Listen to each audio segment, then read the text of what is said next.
Aujourd'hui, ici, nous saluons l'utilité de cette structure que nous avons fondée ensemble il y a maintenant quelques années et qui a pour vocation de rapprocher la recherche des territoires.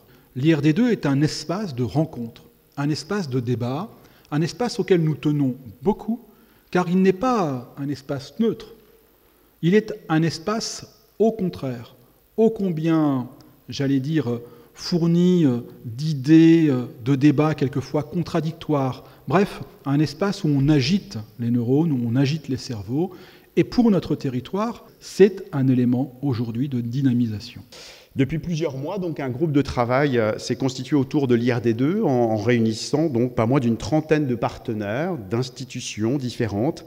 Et chacun est arrivé dans ces réunions mensuelles avec sa propre expérience, sa propre connaissance des sols, mais aussi avec le désir, et je crois que c'était là l'essentiel, le désir de la mettre en commun. L'année 2015, comme il vous l'a été dit, sera une année mondiale des sols, et l'IRD2 entend bien continuer d'accompagner donc cette émulation à travers une troisième phase qui, cette fois, après la phase de diagnostic, après la phase de rencontre, sera donc une phase d'action.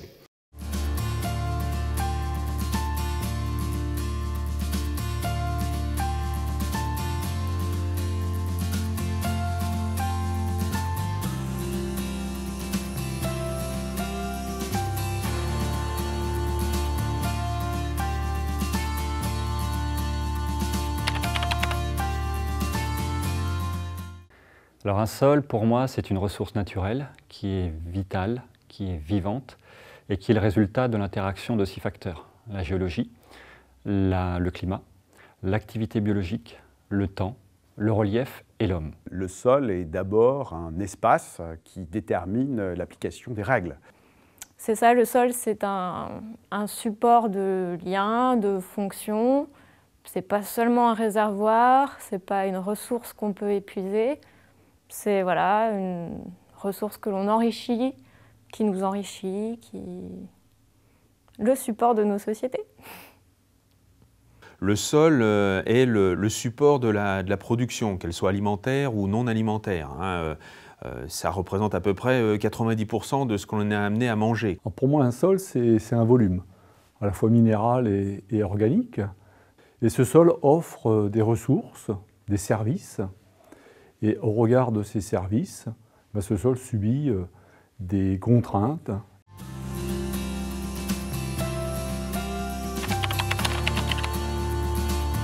Pour le Conservatoire d'espaces naturels, un sol de grande valeur, c'est un sol effectivement qui est peu pollué, qui a encore une bonne fonctionnalité, qui peut voir s'exprimer une biodiversité intéressante.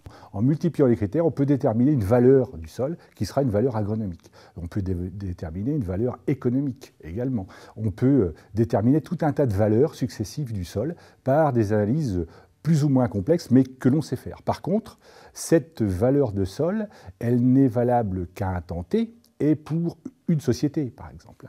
Alors moi, j'ai beaucoup de mal à donner de la valeur à un sol parce que, par définition, il est plurifonctionnel. La valeur, elle est toujours relative à l'usage qu'on peut en faire, mais surtout au long terme que l'on peut donner à la fonction d'un sol. L'intensité des échanges autour du sol et sa capacité à produire de la vie sont les éléments de valeur, selon moi. Nous, dans nos métiers SAFER, on est amené à appréhender la question de la valeur d'un sol au regard d'un ensemble de paramètres. Donc effectivement, on pense dans un premier temps à la valeur financière du sol, qui peut être notamment liée à des zonages et des règlements d'urbanisme.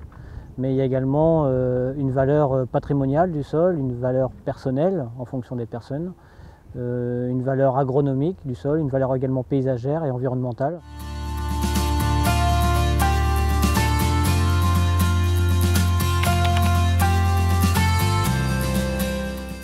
Ce que je mettrais en avant pour la préservation des sols, c'est d'abord lutter contre l'imperméabilisation justement des sols, des terres agricoles et naturelles.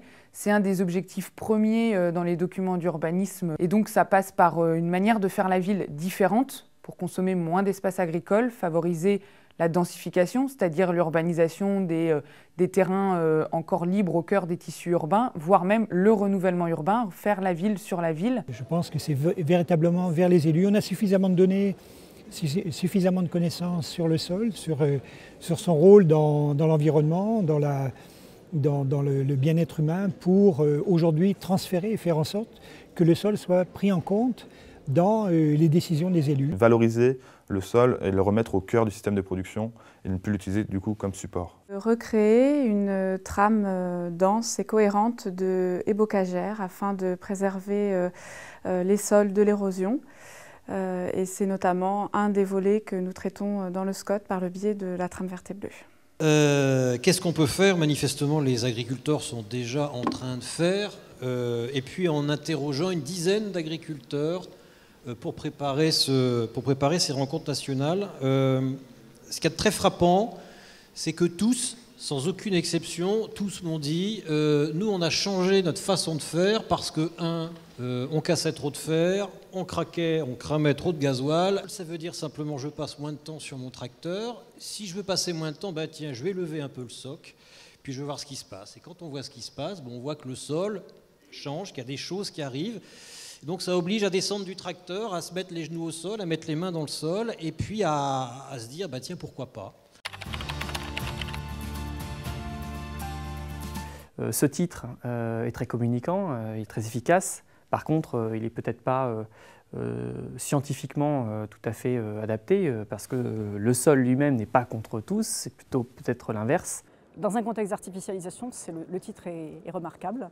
Je pense que c'est un peu la position du sol, on va dire en France et dans nos sociétés actuelles. Alors c'est peut-être pas contre tous, parce que c'est peut-être absent des yeux de tous plutôt. Et voilà, il n'est pas visible, c'est le sol.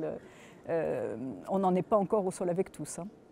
Je pense qu'à travers ce jeu de mots, on recherchait justement à rassembler de nombreux acteurs. Et je pense que le challenge est réussi. Et les élus s'approprient progressivement la connaissance sur les sols et l'importance que jouent les sols dans notre économie et dans les écosystèmes globaux en Basse-Normandie. Et on est de moins en moins sol contre tous, en fait. Seule la biodiversité des sols reste le parent pauvre actuellement.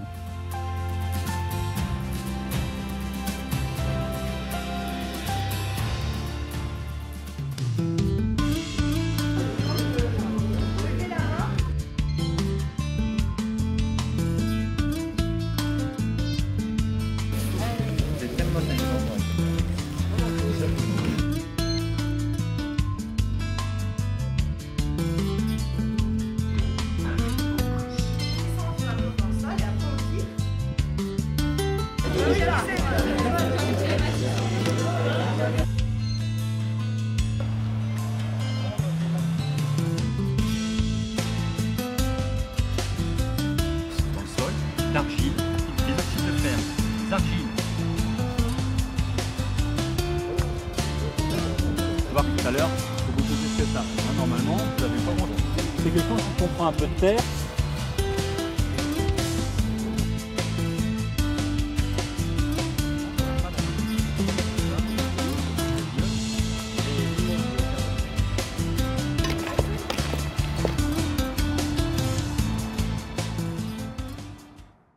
nous avons besoin que vous nous éclairiez et que vous participiez à éclairer la réflexion des Bas-Normands sur le sens même environnemental, économique, agricole, littoral que la question du sol, des sols même, se pose aujourd'hui aux responsables que nous sommes, mais plus globalement à la société.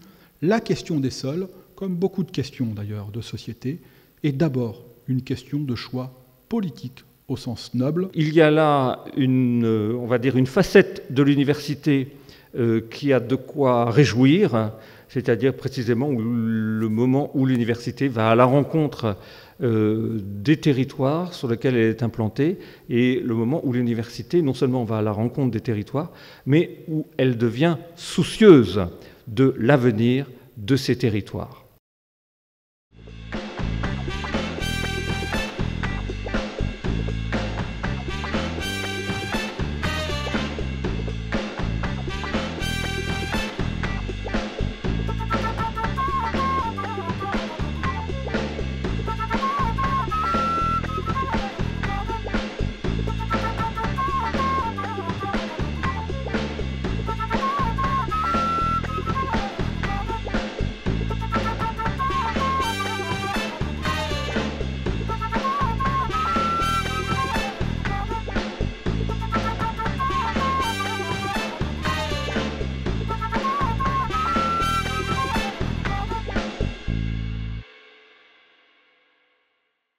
Le sol, globalement, personne ne sait ce que c'est en France. Et pour vous, en quelques mots, qu'est-ce que c'est qu'un sol? C'est la peau de la planète, quelque part. C'est la peau de la planète. Sans laquelle on ne pourrait pas vivre.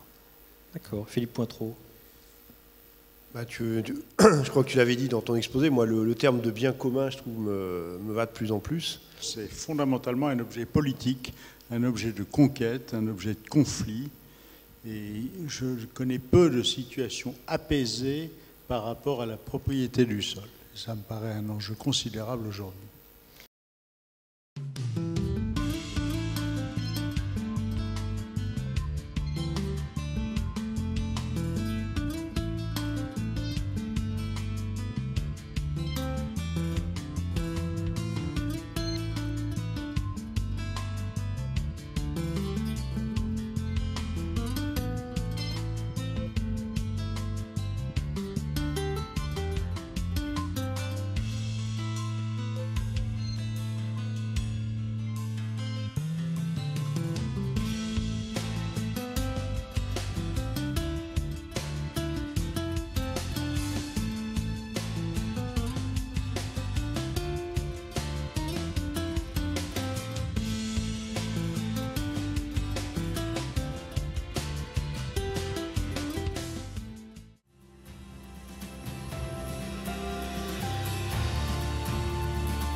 L'objectif, c'était de s'appuyer sur les éclairages qu'on a pu avoir pendant toute cette phase de diagnostic et puis la phase de temps fort, s'appuyer sur ces éclairages pour définir 6 axes de travail qui constituent donc les applications du projet. Donc, sur la sensibilisation, l'objectif était de créer des outils à destination du grand public et nous nous sommes appuyés sur l'exposition Sol fertile, vie secrète du Sénat pour monter une conférence et une exposition pour mieux parler des outils de protection, de valorisation de nos sols, exposition qui a tourné sur plusieurs sites sur toute la région Normandie.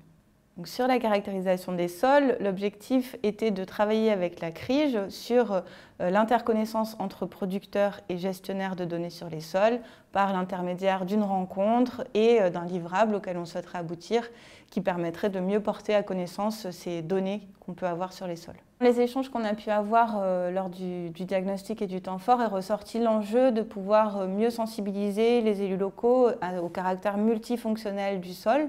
Donc on a mis en place avec l'ensemble des partenaires une plaquette à destination des élus qui retrace cette diversité de fonctions et comment est-ce qu'on peut aller vers une meilleure préservation des sols. Le concept de sol se rapporte très vite à la question de l'agriculture et donc dans nos échanges, on s'est interrogé sur le concept d'agroécologie parce que finalement on s'est rendu compte qu'on avait des définitions très variées. Donc on a souhaité mener une étude sur 6 mois avec une stagiaire qui a travaillé sur définir ce que c'était l'agroécologie et quels sont les freins et les leviers de développement de ce concept. Et on a organisé avec l'ADRAF et l'ADEME une rencontre au lycée agricole de Coutances pour communiquer sur les résultats de cette étude afin de partager avec le plus grand nombre d'acteurs ce que c'est que ce concept de l'agroécologie et surtout la diversité d'acteurs que ce concept implique. Les échanges qu'on a pu avoir pendant tout le projet nous ont amenés à nous questionner sur la question des droits et des devoirs inhérents à la propriété du sol. Et donc on a travaillé notamment sur le club foncier, sur l'organisation d'une journée sur les droits et devoirs inhérents à la propriété d'un sol pollué, pour essayer finalement par la suite d'élargir la réflexion à tous les types de sols et que le citoyen comprenne un peu mieux quels sont ses droits et ses devoirs quand il est propriétaire d'un sol. Sur l'application qui concernait l'interconnaissance entre acteurs, c'était finalement une application qui a été transversale à tous les autres thèmes, puisque c'est une philosophie en quelque sorte qui a animé tout le projet Sol contre tous, puisque l'objectif c'était de partir de ce réseau de partenaires pour développer un certain nombre d'actions sur les autres applications. C'est par ce partenariat, c'est par cette interconnaissance entre acteurs qu'on arrivera à mettre en place des méthodes de connaissance et de gestion des sols qui soient plus durables.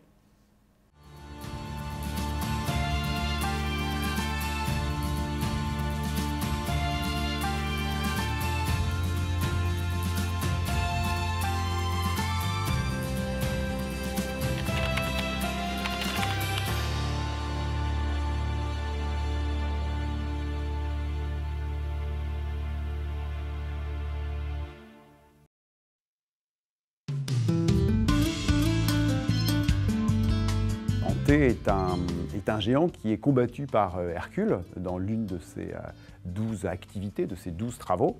Et Anté est très fort, mais il est le fils de la Terre, et donc pour le battre, Hercule l'a tout simplement porté, et en le privant du contact avec le sol, il l'a terrassé.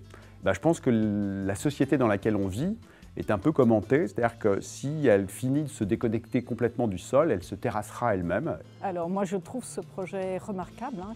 J'apprécie beaucoup les rencontres que ça permet, que vous avez réalisées pendant cette année de préparation, que vous orchestrez ici là, pendant ces deux journées. C'est tout à fait précieux de faire se rencontrer autour du sol des personnes qui ont affaire avec le sol de manière très différente.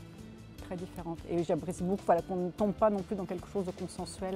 On est tous ceux qui travaillent sur les sols, on est pour la défense des sols. Et ça fait du bien d'entendre dire qu'il faut loger aussi les gens, par exemple. Ça nous interroge. Donc ça, moi j'apprécie beaucoup ça. Actuellement, il y a un projet mondial. Il y a des initiatives mondiales sur le sol qui sont en train de se mettre en place.